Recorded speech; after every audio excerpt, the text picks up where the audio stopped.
In Lovers of Sophia, Jason Rezardorjani talks about Immanuel Kant's famous concept of the categorical imperative. He writes, "In a being whose will is not perfectly determined by reason, actions that are cognized as objectively necessary are imperatives, or commands of reason. They indicate an ought. Imperatives are either hypothetical or categorical. Hypothetical imperatives are those that command actions undertaken toward some other end, actions which are means toward some end beyond themselves. Whereas the categorical imperative would be an action represented as objectively necessary in itself." What he's saying here is that some actions tend toward certain things. For instance, when you drink water, it's a means toward quenching your thirst. However, certain things are not means. They're ends in and of themselves, like honor, justice, truth, prudence, and so forth. In Of Moral Ends, Cicero talks about the purpose of a thing, what the Greeks call a telos, and he says, "What the Greeks called telos is the supreme, the ultimate, and the final good. Telos is not a means to anything higher than itself, but rather is the end to which everything else is a means." For instance, we like truth for truth's sake. It's not a means to anything else. If pressed as to why we find truth preferable to lying, we might admit that in the end, it's a mere value judgment, an aesthetic consideration. We pick truth because as a society we consider truthfulness more beautiful behavior than lying. All of our ends are chosen for the same aesthetic considerations. Of course, not every society has the same ends. For instance, Aristotle says that the end goal of an oligarchy is the transfer of the wealth from the many to the few. He says that the end goal of a republic is virtue. He says that the end goal of a democracy, by contrast, is equality. In the ancient world, justice was stressed as an end. This conflicts with equality in a very profound way. Plato, Aristotle, Cicero, and David Hume all define justice as giving a person their due.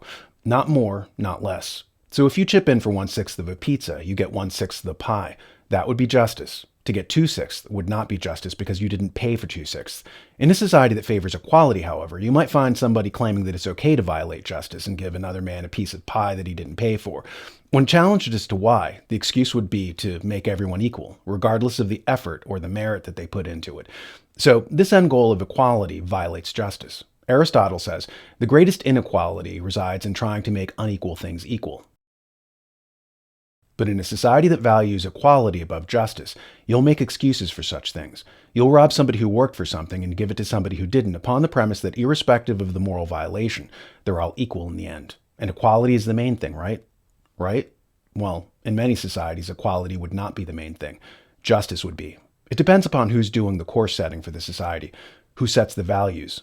In The Code of Trust by Dreeke, he writes, "To be the leader of your tribe, be the person who sets the goal that's so good that everyone wants to achieve it." There's a saying in the Marines that's become one of my guiding lights. Anytime 2 or more Marines are together, one becomes the leader, and the leader is the one who sets the goal. This is true not just in the military, but in politics, business, and life. Whoever sets the goals is the person in power. They're the ones steering the ship. In our society, we call these goals values. All laws are merely means to achieve the ends of these values. Alistair McIntyre, in his book After Virtue, talks about how managers in a business or political institution are the ones who set the goals. Of course, both aesthete and therapist are doubtless as liable as anyone else to trade in such fictions, but they have no fictions which are peculiarly their own, which belong to the very definition of their role. With the manager, that dominant figure of the contemporary scene, it is quite otherwise. For beside rights and utility, among the central moral fictions of the age, we have to place the peculiarly managerial fiction embodied in the claim to possess systematic effectiveness in controlling certain aspects of social reality. And this thesis may, at first sight, seem surprising for 2 quite different kinds of reason.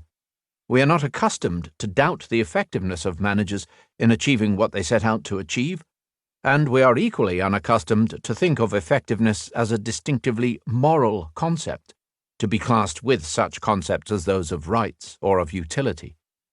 Managers themselves, and most writers about management, conceive of themselves as morally neutral characters, whose skills enable them to devise the most efficient means of achieving whatever end is proposed. Whether a given manager is effective or not is, on the dominant view, a quite different question from that of the morality of the ends which his effectiveness serves or fails to serve. Nonetheless, there are strong grounds for rejecting the claim that effectiveness is a morally neutral value. For the whole concept of effectiveness is, as I noticed earlier, inseparable from a mode of human existence in which the contrivance of means is in central part the manipulation of human beings into compliant patterns of behavior, and it is by appeal to his own effectiveness in this respect that the manager claims authority within the manipulative mode. He's right. Though managers pretend to be morally neutral, they're not. Why? Because they're the ones setting the goals. And the goals of any organization are the values. This is a lesson for anyone who's in charge of setting the climate in a business. Be mindful of what means you're using, but more importantly, to what ends. Whoever sets the ends is the one in charge. Leadership consists of setting the ends. So to be a leader means, at its very essence, to be the moral compass of an institution. Conversations That Matter, hosted by Alex Newman, interviews key people with important information to share that they, big government, don't want you to hear. Information that might save your life and family, literally, as well as your liberty. Check it out on thenewamerican.com.